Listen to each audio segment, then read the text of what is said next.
For most of human history, the sun setting wasn't just the end of a day. It was the beginning of the only time humans genuinely believed they might not survive until morning. Not death by battle. Not death by hunger. Death by simply closing your eyes in the wrong place, at the wrong hour. And here's the strange part. Many ancient cultures didn't fear death itself nearly as much as they feared the dark that came before it. That distinction matters more than it sounds like it should.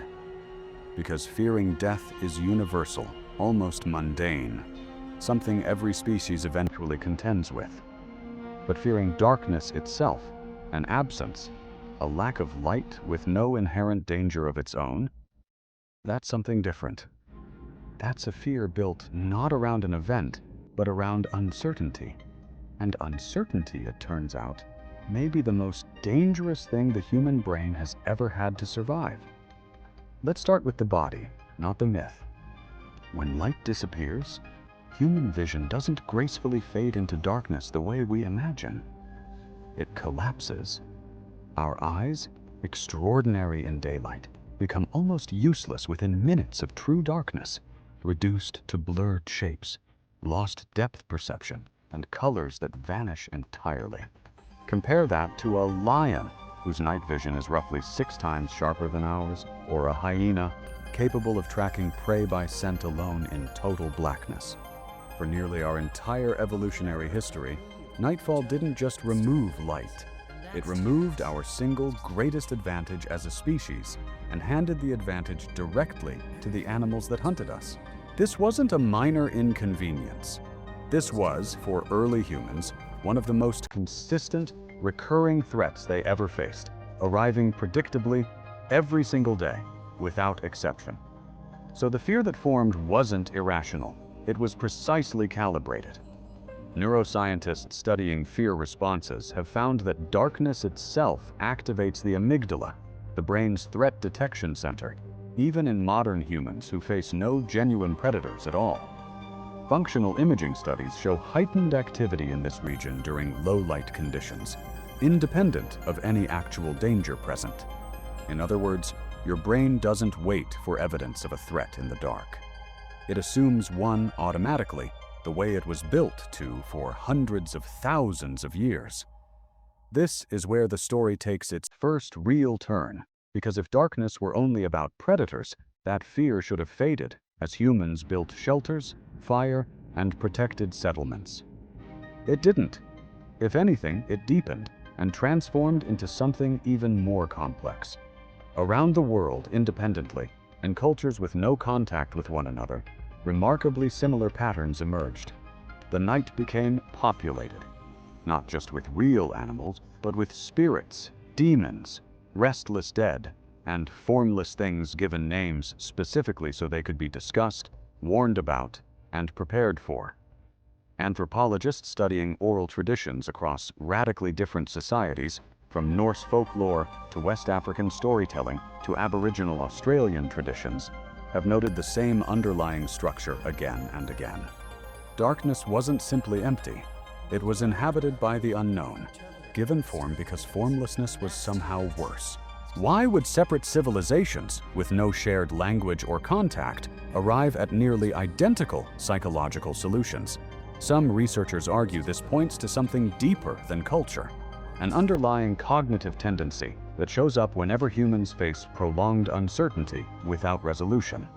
Psychologists call this pattern completion, the brain's powerful drive to convert ambiguous, incomplete information into a coherent story, even a frightening one. Because an identified threat, however invented, feels more manageable than an unidentifiable one. A rustling bush becomes a spirit. A distant howl becomes a warning. Naming the fear, even inaccurately, restored a small sense of control over something that offered none. In this light, mythology wasn't foolish superstition layered on top of primitive minds. It may have been an early form of psychological engineering, a way of making an unbearable, formless dread survivable by giving it edges. But there's another layer to this fear, one far more intimate than predators or spirits. and it involves something almost every human alive still quietly experiences. Sleep researchers have long documented a measurable spike in anxiety-related brain activity during the hours just before dawn, often called the nadir of circadian rhythm, when body temperature, alertness, and cortisol regulation hit their lowest, most vulnerable point. Historically, this coincided precisely with the hours predators were most active, and human reaction time, judgment, and physical strength were at their weakest. Some sleep scientists suspect this biological low point isn't a coincidence at all, but an evolutionary scar, a lingering vulnerability window shaped by countless nights where the most dangerous hour of survival occurred right before rescue in the form of sunrise. Which means, in a very real sense, some of the anxious wakefulness modern humans still experience in the deep hours of night may be an inherited echo of a danger that hasn't existed for thousands of years, yet still runs quietly in the background of our biology. And this brings the mystery back around to its original unsettling core. If death itself is simply an outcome, final and singular, why would the build-up toward a potential death, the darkness, the waiting, the not knowing, provoke a deeper fear than the ending itself? Some psychologists argue this reveals something essential about how the human mind is built. We are not, fundamentally, wired to fear endings nearly as much as we are wired to fear the unresolved.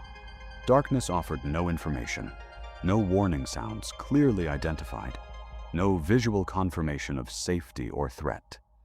Just an extended, suspended state of not knowing, stretched across hours, night after night, for a species whose survival depended almost entirely on gathering and interpreting information correctly. Death, in that sense, was simply an answer. Darkness was the question that never fully resolved. This is likely why fire became one of the most transformative technologies in human history, not simply for warmth or cooking, but for something psychologically deeper. Archaeological evidence suggests fire use around communal spaces may have served an important social function, extending safe waking hours and creating protected time for storytelling, bonding, and shared vigilance. Fire didn't just illuminate a small physical space. It restored, however briefly, the one sense evolution had built humans around trusting most. It turned an unanswerable question back into a visible, knowable world, even if only for a few flickering hours each night. And maybe that explains something we still carry today, quietly, without noticing. Why so many people instinctively reach for a phone screen's glow in an unfamiliar dark room? Why nightlights remain common well into adulthood in some households? Why horror as a genre so reliably uses darkness itself as its most effective tool, often revealing far less than viewers assume. Because the mind fears what it cannot resolve more than anything it can clearly see. Ancient humans didn't fear the dark because they were primitive or superstitious.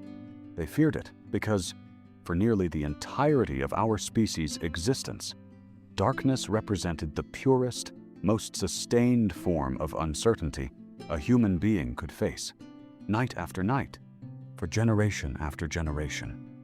And perhaps the unsettling truth is this: somewhere beneath every modern convenience, every locked door, every streetlight holding back the night, that same ancient alarm is still quietly running, waiting, as it always has, for the return of a light it can never fully stop needing.